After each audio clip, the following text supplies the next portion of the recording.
அல்ஹம்துலில்லாஹ் அஷ்ஹது அன் லா இலாஹ இல்லல்லாஹ் வஹ்தஹு லா ஷரீக லஹ். வணக்கத்திற்குரிய கடவுள் ஒருவரை தவிர வேறு தெய்வங்கள் இல்லை என்று நான் சாட்சியம் பகிர்கின்றேன்.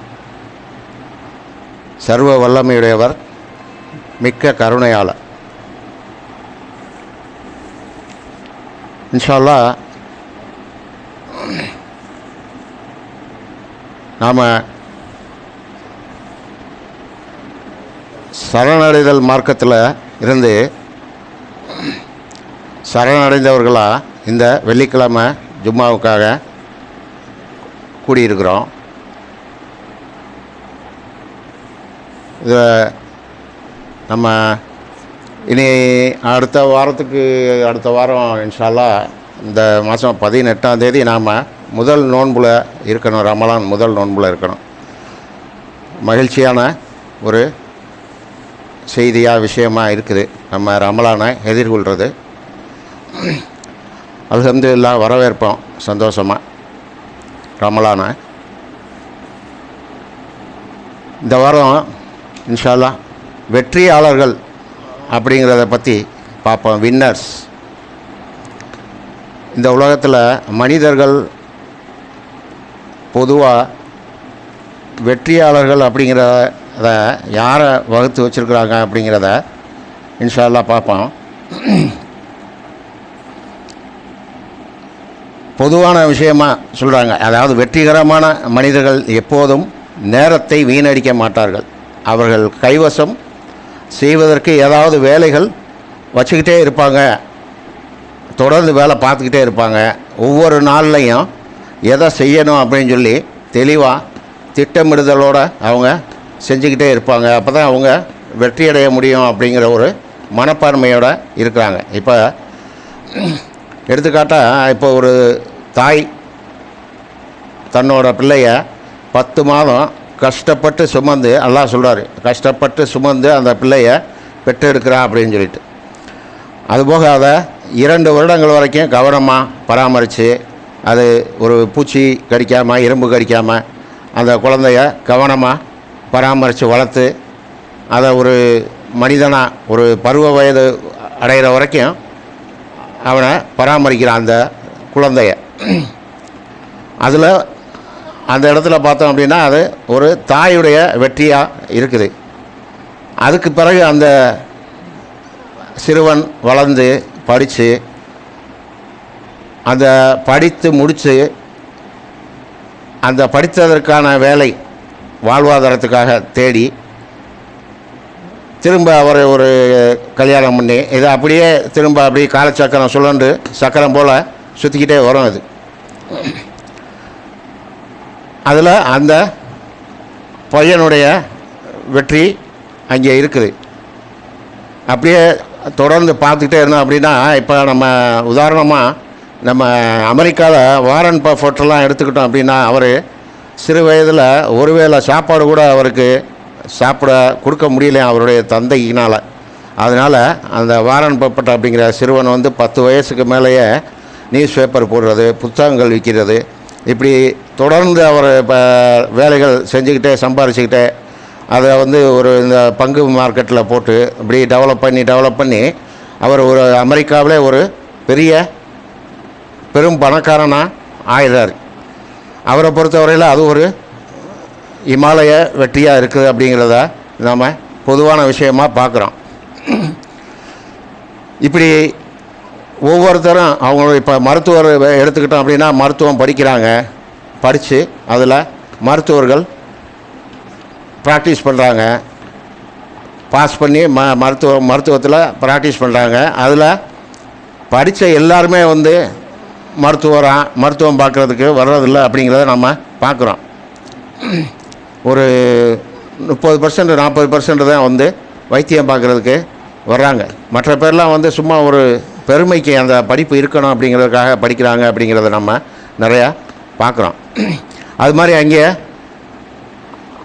அந்த மருத்துவருடைய வெற்றியை நம்ம பார்க்குறோம். இப்போ அவர் ஒரு ஹாஸ்பிட்டல் ஆரம்பித்து அதில் வைத்தியம் பார்க்குறதுல உள்ள விஷயங்களை நாம் அவர் வெற்றியடைந்ததாக பார்க்க வேண்டியதாக இருக்குது.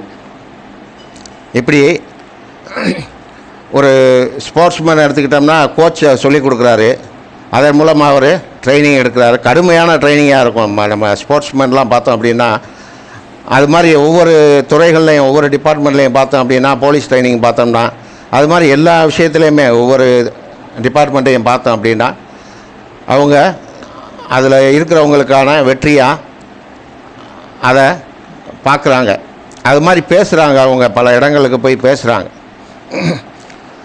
இதுபோல் இப்போ இந்த முகமதியர்களை எடுத்துக்கிட்டோம் அப்படின்னா, அவங்க என்ன செய்கிறாங்க, ஒரு அமைப்பு மாதிரி வச்சு சிறு வயதில் இருந்தே வந்து இந்த அதாவது இந்த குர்ஆனுக்கு மாற்றமான விஷயங்களை அவங்களுக்கு கற்றுக் கொடுக்குறாங்க. கற்றுக் கொடுத்து அவங்க அது மாதிரி குர்ஆன், அந்த அரபி குர்ஆனையும் மனனம் பண்ணுவாங்க. ஆனால் அதில் என்ன இருக்குது அப்படிங்கிறது அவங்களுக்கு உண்மையான விஷயம் தெரியப்படுத்தப்படாது. அதை அப்படியே அமைக்கியே வச்சு கொண்டு வந்துக்கிட்டே இருக்கிறாங்க. அதன் மூலமாக தான் இப்போ நம்ம பார்க்குற நிறைய நாடுகள், முஸ்லீம் நாடுகள் பாருங்கள், நிறைய நாடுகள் அடி வாங்கிட்டே இருக்கிறாங்க. அதிலிருந்து அவங்க மீண்டு வரவே முடியலை. ஏன்னு கேட்டால் அவங்க போலியான வெற்றியாக அவங்க நினச்சிக்கிட்டே இருக்கிறாங்க. போலியான உலகில் வெற்றி அடைஞ்சிட்டோம் அப்படின்னு சொல்லி நினச்சிக்கிட்டே இருக்கிறாங்க. அவங்களுக்கு பூமியை தோணுன்னு ஆயில் வருது, அவங்களுக்கு வளத்தை கொடுத்துருக்காரு அல்லாஹ், அதை சரியான முறையில் பயன்படுத்திக்கிற மாட்டாங்க. இப்போ ஒன்றும் இல்லை, இப்போ நம்ம அமெரிக்காவை எடுத்துக்கிட்டோம்னா அதோடைய பணத்தில் டாலரில் காட்வில் ட்ரஸ்ட்டுன்னு சொல்லிட்டு போட்டிருக்கிறாங்க. அது போட்டதுனால, ஆனால் அங்கே அந்த மாதிரியான நடவடிக்கைகள் நடப்பு அதெல்லாம் இருக்காது. அது மாதிரி அந்த பணத்தில் போட்டதுனால ரஷாத் சொல்கிறாரு, அந்த பணம் வந்து இப்போ உலகத்துக்கே வந்து நிர்ணயம் பண்ணக்கூடிய ஒரு விஷயமாக, ஒரு டாலராக பணமாக இருக்குது. உலக நாடுகளுக்கே அந்த அமெரிக்காவுடைய பணம் எல்லாத்தையுமே நிர்ணயம் பண்ணக்கூடிய ஒரு விஷயமாக நாம் பார்க்குறோம். அதே சமயம் இப்போ இவங்க அந்த முஸ்லீம் நாடுகள்லாம் இந்த சத்தியமான விஷயத்தை அல்லாஹ் சொல்கிறாரு, அறிவார்ந்தவர்கள், சிந்திக்கக்கூடியவர்கள், மலக்குகள் எல்லாருமே என்ன சொல்கிறாங்க அப்படின்னு சொல்லி, கடவுள்னு சொல்கிறாரு அப்படின்னு சொல்கிறாரு, லா இலாஹ இல்லல்லாஹ் அப்படிங்கிற விஷயத்த சொல்கிறாரு. ஆனால் அவங்க அதுக்கு மாற்றமான விஷயத்த சொல்லிக்கிட்டு இருக்கிறாங்க. ஸோ அதனால தான் அவங்க இந்த மாதிரியெல்லாம் அடி வாங்குகிறாங்க, தோல்வி அடைகிறாங்க அப்படிங்கிறத நம்ம பார்த்துக்கிட்டே இருக்கிறோம். அவங்களுக்கு இதில் தொடர்ந்து இருந்துக்கிட்டே இருந்தாங்கன்னா கடைசி வரைக்கும் அவங்களுக்கு வெற்றி இல்லாமல் தான் இருக்கும் அப்படிங்கிறத சொல்கிறார். ஏன்னா அவங்க கடவுளுக்கு போட்டியான விஷயத்தை அவங்க செய்துக்கிட்டே ஆனால் அவங்களுடைய மனநிலை நாங்கள் வெற்றி அடைகிறோம் அப்படின்னு சொல்லிக்கிட்டு இருக்கிறாங்க. அது சும்மா ஒரு வாய் வார்த்தையாக தான் சொல்ல முடியுமே ஒழிய, அது ஒரு சத்தியமான வெற்றியாக, உண்மையான வெற்றியாக ஒருபோதும் இருக்காது அப்படிங்கிறத அல்லாஹ் சொல்கிறார்.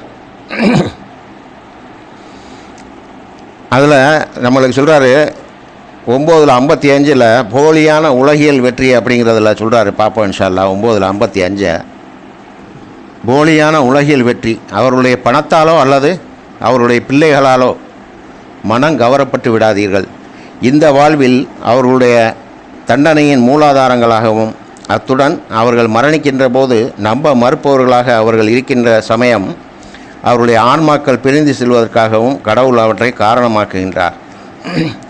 இப்படி அவங்க போலியான உலகியல் வெற்றியில் அவங்க திளைச்சிக்கிட்டு இருக்கிறாங்க அப்படிங்கிறத சொல்கிறாரு. அது மாதிரி 10:17 சொல்கிறாரு, வரம்பு மீறுபவர்களை பற்றி. அவங்க ஒருபோதும் வெற்றி அடைய மாட்டார்கள் அப்படிங்கிறத பற்றி சொல்கிறார். 10:17 சொல்கிறாரு, கடவுளை பற்றி பொய்களை இட்டுக்கட்டும் ஒருவனை விட அல்லது அவருடைய வெளிப்பாடுகளை ஏற்றுக்கொள்ள மறுப்பவனை விட பெரிய பாவி யார்? மிக உறுதியாக வரம்பு மீறுபவர்கள் ஒருபோதும் வெற்றியடைய மாட்டார்கள். வரம்பு மீறக்கூடியவங்க ஒருபோதும் வெற்றியடைய மாட்டாங்க அப்படிங்கிறத சொல்கிறார் அல்லாஹ். முக்கியமான விஷயமாக இருக்குது. அது பொய்களை இட்டு கட்டிக்கிட்டு தான் இருக்கிறாங்க அப்படிங்கிறத நம்ம பார்க்குறோம். இந்த குர்ஆனுக்கு மாற்றமாக ஹதீஸ் அப்படிங்கிறத ஏற்படுத்திக்கிட்டு இன்னமும் இருக்கிறாங்க அப்படிங்கிறத தான் பார்க்குறோம். ஓப்பனாக எல்லா விஷயமுமே சத்தியத்தை எடுத்து சொல்லக்கூடிய விஷயமாக வெளியே வந்துடுச்சு. இருந்தாலும் அவங்க அதில் திளைச்சிக்கிட்டே இருக்கிறாங்க அப்படிங்கிறத நம்ம பார்த்துக்கிட்டே இருக்கிறோம். அவங்களுக்கு ஒருபோதும் வெற்றி கிடையாது அப்படிங்கிறத சொல்கிறாரு. அது மாதிரி அரசியல்வாதிகளை பார்த்தோம் அப்படின்னா அவங்களுக்கான வெற்றி என்ன அப்படின்னா, தேர்தல் மூலமாக அவங்க பதவி மற்றும் அதிகார சுகத்திற்கான வெற்றியை அடைகிறாங்க தேர்தல் மூலமாக அரசியல்வாதிகள். அதன் மூலமாக அவங்க என்ன செய்கிறாங்க அப்படிங்கிறத நாம் இந்த உலகத்தில் பார்த்துக்கிட்டு தான் இருக்கிறோம். இதெல்லாம் வந்து போலியான உலகியல் வெற்றியாக இருக்குது அப்படிங்கிறத நாம் கண்கூடாக பார்க்குறோம். அதில் 10:69 சொல்கிறாரு. அடுத்ததாக இன்ஷா அல்லாஹ் 10வது அத்தியாயத்திலேயே பார்ப்போம். பிரகடனப்படுத்துவீராக, கடவுளை பற்றி பொய்களை புனைபவர்கள் ஒருபோதும் வெற்றியடைய மாட்டார்கள். பிரகடனப்படுத்த சொல்கிறார். கடவுளை பற்றி பொய்களை புனைபவர்கள் ஒருபோதும் வெற்றியடைய மாட்டார்கள் அப்படிங்கிற விஷயத்தை நம்மளை பிரகடனம் பண்ணுங்க அப்படின்னு சொல்லி நமக்கு தான் சொல்கிறார். அதை நாம் சொல்லலாம் அவங்கள்ட்ட, நீங்கள் ஒருபோதும் நீங்கள் வெற்றியடைய முடியாது, உங்களுக்கு தோல்வியே தான் சத்தியமாக கிடைக்கும் அப்படிங்கிறத நாம் அவங்களுக்கு சொல்லலாம். ஆனால் ஏற்றுக்க மாட்டாங்க அப்படிங்கிறத நம்மளை திருப்பி தாக்குவாங்க அப்படிங்கிறத நாம் தெரிஞ்சிருக்கிறோம் இன்ஷா அல்லாஹ். அடுத்து அதில் 4:141 சொல்கிறாரு. 4:141 அவர்கள் உங்களை கண்காணித்து கொண்டும் காத்து கொண்டும் இருக்கின்றனர். கடவுளமிருந்து நீங்கள் வெற்றியை அடைந்தால் அவர்கள் கூறுகின்றனர், உங்களிடம் நாங்கள் உங்களுடன் இருக்கவில்லையா? ஆனால் நம்ப மறுப்பவர்களுக்கு ஒரு வாய்ப்பு கிடைத்தால் அவர்களிடம் அவர்கள் கூறுகின்றனர், நாங்கள் உங்களுடன் அணி சேர்ந்து கொண்டு நம்பிக்கையாளர்களிடமிருந்து உங்களை பாதுகாக்கவில்லையா? உயிர் தெழுப்பப்படுகின்ற நாளில் கடவுளுடன் உங்களுக்கிடையில் தீர்ப்பளிப்பார். கடவுள் உங்களுக்கிடையில் தீர்ப்பளிப்பார். நம்பிக்கையாளர்கள் மீது வெற்றி கொள்ள நம்ப மறுப்பவர்களை கடவுள் ஒருபோதும் அனுமதிக்க மாட்டார். அது மாதிரி நம்பிக்கையாளர்கள் மேலே அவங்க வெற்றி கொள்வதற்கு அனுமதியே கிடையாது அப்படிங்கிறத கண்டிஷனாக சொல்கிறார் எல்லாம். அவங்கள்ட்ட இருந்து நாம் நம்பிக்கையாளர்களாக சரணடைந்தவர்களாக பாதுகாப்போம் அப்படிங்கிற விஷயத்தையும் நமக்கு சொல்கிறாரு. அடுத்ததாக ஒரே ஒரு வசனம் மட்டும் பார்ப்போம் இன்ஷா அல்லாஹ். 5:90 போதையூட்டுபவையும் சூதாட்டமும் தடை செய்யப்படுகின்றது அப்படின்ற தலைப்பு. நம்பிக்கை கொண்டவரே உங்களைத்தான் போதையூட்டுபவை மற்றும் சூதாட்டம் மற்றும் சிலைகளின் பீடங்கள் மற்றும் அதிர்ஷ்ட பந்தயங்கள் சாத்தானுடைய அருவருக்கத்தக்கவையாகும். நீங்கள் வெற்றியடையும் பொருட்டு நீங்கள் அவற்றிலிருந்து விலகி கொள்ள வேண்டும். இந்த போலியான உலக வெற்றியிலிருந்து நம்ம எப்படி விலகி இருக்கணும் அப்படிங்கிறத நம்மளுக்கு சொல்லித்தராரு. நம்பிக்கை கொண்டரே உங்களைத்தான் போதையூட்டுபவை மற்றும் சூதாட்டம் மற்றும் சிலைகளின் பீடங்கள் மற்றும் அதிர்ஷ்ட பந்தயங்கள் சாத்தானுடைய அருவருக்கத்தக்கவையாகவும் நீங்கள் வெற்றியடையும் பொருட்டு நீங்கள் அவற்றிலிருந்து விலகி கொள்ளணும் அப்படிங்கிறத நமக்கு கற்றுக் கொடுக்குறாரு அல்லாஹ். இன்ஷா அல்லாஹ் நாம் அதை ஃபாலோ பண்ணணும் அப்படிங்கிறத நாம் கண்டிப்பாக தெரிஞ்சுக்கிறணும் இன்ஷா அல்லாஹ். அடுத்ததாக சொல்கிறாரு, நாம் இந்த 196 சொல்கிறாரு இந்த உலகியல் வெற்றியை பற்றி. அதோட முடிச்சுக்கிறோம் இன்ஷா அல்லாஹ் முதல் உரையை. 196 சொல்கிறாரு, நம்ப மறுப்பவர்களின் போலியான வெற்றிகளால் கவரப்பட்டு விடாதீர். அவர்கள் நிலையற்றதை மட்டுமே அனுபவிக்கின்றனர், பின்னர் நரகத்தை சென்றடைவார்கள். எத்தகையதொரு துன்பகரமான விதி சொல்கிறாரு. நாம் மறுக்கிறவங்க ரொம்ப செல்வந்தராக இருப்பாங்க, வசதியாக இருப்பாங்க, எல்லா விஷயத்துலேயுமே ரொம்ப நீட் அண்ட் ஜென்ரலாக இருப்பாங்க. அவங்களுடைய போலியான வெற்றியாக இருக்குது. அது அவங்களோட வெற்றினால் நீங்கள் கவரப்பட்டு விடாதீங்க அப்படின்னு சொல்கிறார். ஈர்க்கப்பட்டு விடாதீங்க அப்படிங்கிறத சொல்கிறாரு. அவங்களுடைய வெற்றியை நினச்சி நீங்கள் ஈர்க்கப்பட்டு விடாதீங்க அப்படிங்கிறத சொல்கிறாரு. அவர்கள் நிலையற்றதை மட்டுமே அனுபவிக்கின்றனர் அப்படிங்கிறத சொல்கிறார். பின்னர் நரகத்தை சென்றடைவார்கள். எத்தகையதொரு துன்பகரமான விதி. ஸோ நம்ம அந்த மாதிரி போலியான வெற்றியை நம்ம அடையணும்னு சொல்லி நம்ம நினச்சிடக்கூடாது அப்படிங்கிறத சொல்கிறார். அது நரகத்தை சென்றடையக்கூடிய வெற்றியாக இருக்குது அப்படிங்கிறத நம்மளுக்கு எடுத்து சொல்கிறாரு. இன்ஷா அல்லாஹ் நாம் சரியான வெற்றியை நோக்கி பயணிக்கணும் அப்படிங்கிறதுக்கான செய்திகளை இன்ஷா அல்லாஹ் அடுத்த உரையில் பார்ப்போம். தூபு இலல்லாஹ். வணக்கத்திற்குரிய கடவுள் ஒருவரை தவிர வேறு தெய்வங்கள் இல்லை என்று நான் சாட்சியம் பகிர்கின்றேன். அவர் ஈடு இணைகளற்றவர், மிக்க சக்தி படைத்தவர். இன்ஷா அல்லாஹ் அடுத்து நாம் சரியான வெற்றியின்பால் எப்படி நம்மளை எல்லாம் அழைக்கிறாரு, நாம் அதில் எப்படி நம்ம அந்த பாதைக்கு போகிறது அப்படிங்கிறத பார்ப்போம் இன்ஷா அல்லாஹ். வெற்றி அடைகிறதுக்கான ஒரு சூத்திரமாக ஃபார்முலாவாக நம்மளுக்கு இந்த புத்தகத்தை கொடுத்துருக்காரு. வெற்றிக்கான ஃபார்முலாவாக இந்த புத்தகத்தை நம்மளுக்கு கொடுத்துருக்காரு கருணையை கொண்டு. ஸோ நம்ம இந்த புத்தகத்தை படித்து அறிஞ்சு சிந்தித்து தெரிஞ்சுக்கிறதன் மூலமாக நாம் அந்த வெற்றியை அடையலாம் அப்படிங்கிறத நம்ம பார்க்குறோம் இன்ஷா அல்லாஹ். நாம் ஏற்கனவே சரியான பாதையில் இல்லாமல் இருந்து தான் சரியான பாதைக்கு நம்மளை அல்லாஹ் கொண்டு வந்திருக்கார். ஸோ நம்ம அதை தொடர்ந்து அதில் நிலையாக இருந்தோம் அப்படின்னா தான் நம்ம வெற்றி அடைய முடியும் அப்படிங்கிறத நாம் கண்டிப்பான முறையில் தெரிஞ்சுக்கிறணும் இன்ஷா அல்லாஹ். அதுக்கு என்ன செய்யணும் அப்படின்னா, நாம் இந்த குர்ஆனோட தொடர்ந்து தொடர்பில் இருக்கணும். தொடர்பு தொழுகையை தொடர்ந்து கடைப்பிடிக்கக்கூடியவனாக என்னையும் என் குடும்பத்தாரையும் ஆக்கி தாருங்கள்னு சொல்லிட்டு அல்லாட்ட கேட்கக்கூடியவங்களாக நாம் இருக்கணும். நாம் தொடர்ந்து தொடர்பு தொழுகையை கடைப்பிடிக்கணும். அதுபோல் சலாத்துக்கு அடுத்தாப்பில் சொல்கிறாரு, கடமையான ஜக்காத்துன்னு சொல்லி சொல்கிறாரு. ஒவ்வொரு வசனத்துக்கும் அடுத்தாப்பில் சேர்ந்தே வரும். ஜக்காத்து கொடுக்கணும் அப்படிங்கிறத சொல்கிறார். கடமையான ஜக்காத்து தர்மம் கொடுக்கணும் அப்படிங்கிறத நமக்கு சொல்லித்தரார். எப்போ நம்மளுக்கு வருமானம் வருதோ, என்ன வருமானம் வந்தாலும் அதிலிருந்து 2% நீங்கள் உங்களுடைய ஃபஸ்ட்டு சொல்கிறாரு உங்களுடைய உறவினர்களுக்கு கொடுங்க, அதுக்கடுத்து தேவையுடையவர்களுக்கு கொடுங்க, அதுக்கடுத்து வழிபோக்கர்களுக்கு கொடுங்க அப்படின்னு சொல்லி சொல்கிறார். இது மாதிரி எல்லா விஷயமே அது மாதிரி நோன்பு வைக்கிறத சொல்கிறாரு. நீங்கள் கண்டிப்பான முறையில் ரமலான் வந்துட்டால் நோன்பு நோக்கணும் அப்படிங்கிறதையும் நமக்கு சொல்லித்தரார். அதில் நம்ம இன்ஷா அல்லாஹ் இந்த நோம்பில் தொடர்ந்து நம்ம அதிகம் அல்லாஹ்வை நினைவு கூறக்கூடியவங்களாக இருப்போம், தியானம் பண்ணக்கூடியவங்களாக இருப்போம். அதுக்கான முயற்சியை எடுப்போம் இன்ஷா அல்லாஹ். அல்லாஹ் அதுக்கு உதவி செய்யணும்.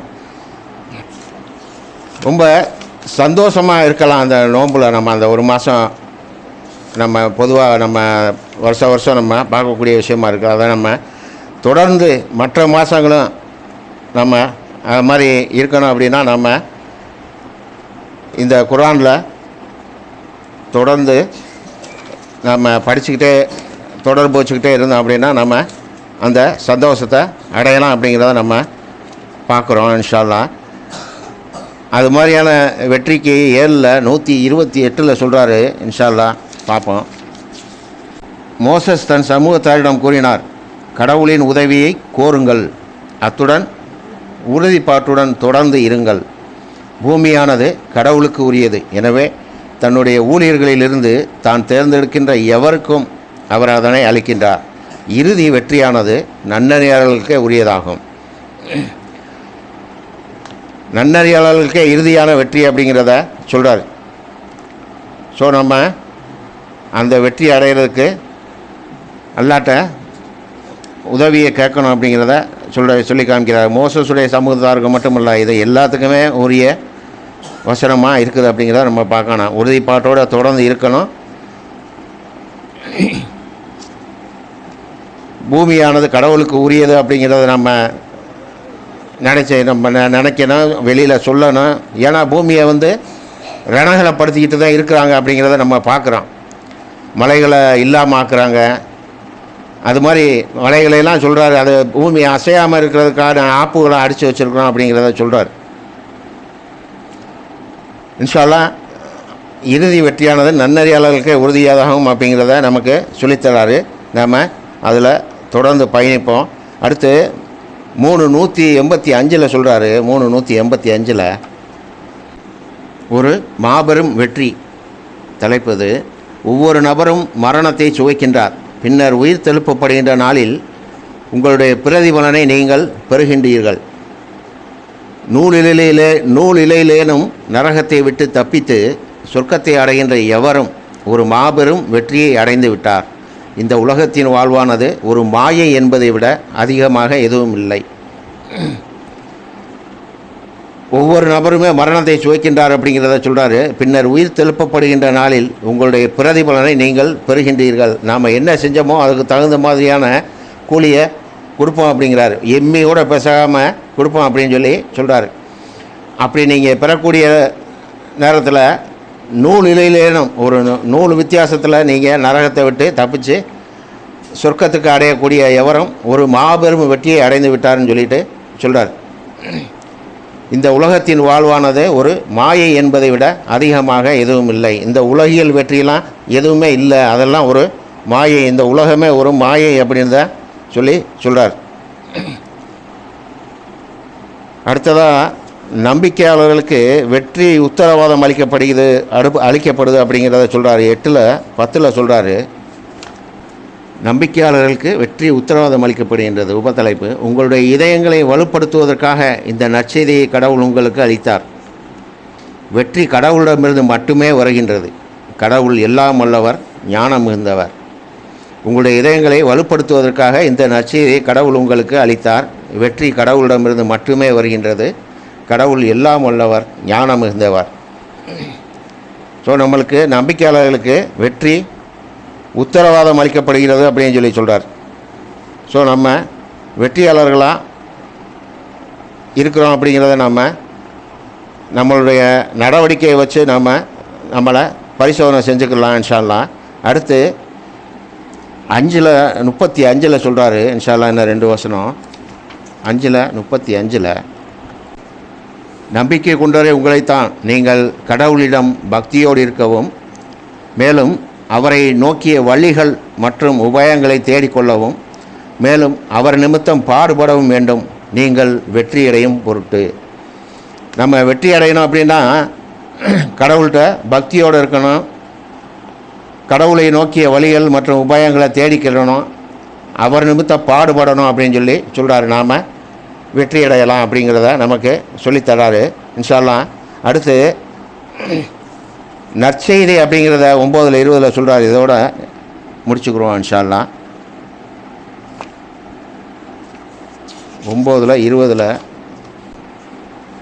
நற்செய்தி தலைப்பு: நம்பிக்கை கொண்டு மேலும் புலம்பெயர்ந்து அத்துடன் கடவுளின் நிமித்தம் தங்களுடைய பணத்தையும் வாழ்வையும் கொண்டு பாடுபடுகின்றவர்கள் கடவுளின் பார்வையில் மிகவும் மகத்தான அந்தஸ்தில் உள்ளனர். இவர்கள்தான் வெற்றியாளர்கள்.